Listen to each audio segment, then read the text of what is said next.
talk about this question, we need to evaluate the following integral. So let's try to convert this into the terms of sine and cosine.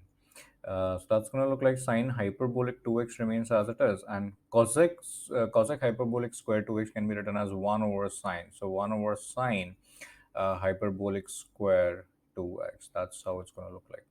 Now we're going to make a substitution of sine hyperbolic 2x as, let's say, u. So if we differentiate this both sides, the differentiation of sine hyperbolic 2x is cos hyperbolic 2x. And when we go inside and we differentiate as per the chain rule, we differentiate 2x. So 2 is going to come outside and we have dx as well, and that should be equal to du.